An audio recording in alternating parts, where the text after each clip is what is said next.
Let's take a look at problem number 5.1. In the figure, if the tension in string 1 is 34 newtons and the tension in string 2 is 24 newtons, what is the mass of the object shown? We have string number 1, string number 2, and let's define string number 3 down here, the one connecting the mass to this knot. And we also have an angle here of 40 degrees that is given from the vertical here to the knot. Here we have this mass.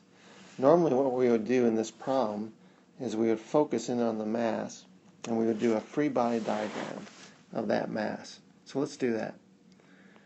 We have this mass, we don't know what it is, but we do know that it would have weight equal to mg pulling down, and then that would be balanced by the tension pulling inward on the 3 cord. As a result of these two forces, the mass would not be moving. So we have that the summation of all the forces in the y direction is equal to 0, and that is equal to tension 3 minus the weight, which is mg. Solving for m, we would have that mg equals tension 3, or the mass m is equal to tension 3 divided by g, g being 9.8. That is the best we can do at this point. We don't know what tension 3 is, so we need to find out what that is. So we've done the best we can do with that free body diagram. Let's choose another object. Let's choose this knot and do a free body diagram of it. We'll note that we have 3 tensions intersecting on that knot. We're going to have a 40-degree angle here. So this angle here to the horizontal is 50 degrees, and tension 1 is going up in that direction. So if we were to draw this free body diagram for this knot, we would have tension 1 going off this way at a 50-degree angle to the horizontal. We have tension 2 going off this way at an unknown angle. We don't know what that is. And then we have tension 3 going fully down in the negative y direction. As a result of these 3 forces, the knot is not moving. So one thing we can do is try to set up our equations. Summation of all the forces in the x direction is equal to 0. And what do we have? Well, we've got one component of tension 2 that's in the x direction. That is going to be a T2 cosine theta that's in the x direction, positive x direction. And then we have a component of tension 1, which is T1 cosine 50, and that's in the negative x direction. So we have a minus T1 cosine 50. And that's all we have going on in the x direction. So those two are going to balance and add up to 0.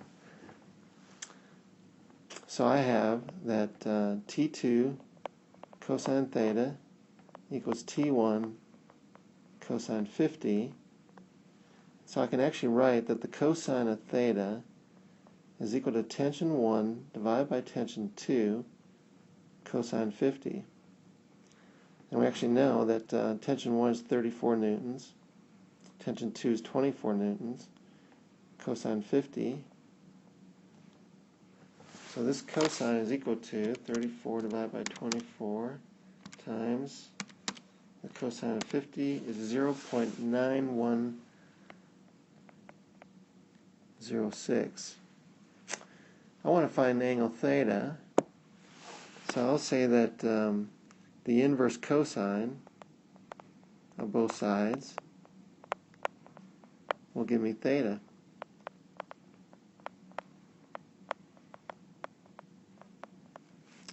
So theta will be equal to the inverse cosine of 0.9106, which is 24.4 degrees.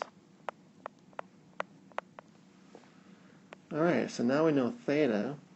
Let's look at the y direction for this knot.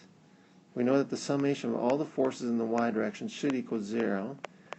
And we have a component of T2 sine, in this case now 24.4 degrees, going positive, plus tension 1 sine 50 degrees. Both of those are going positive direction.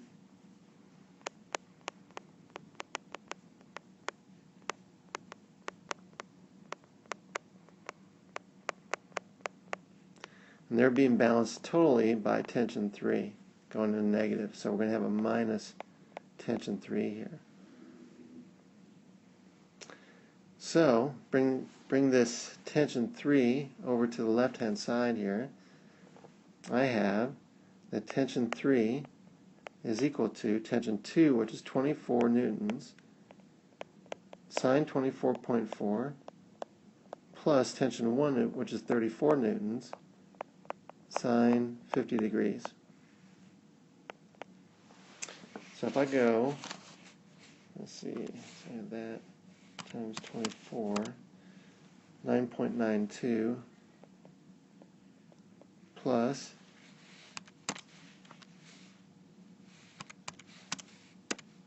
26.04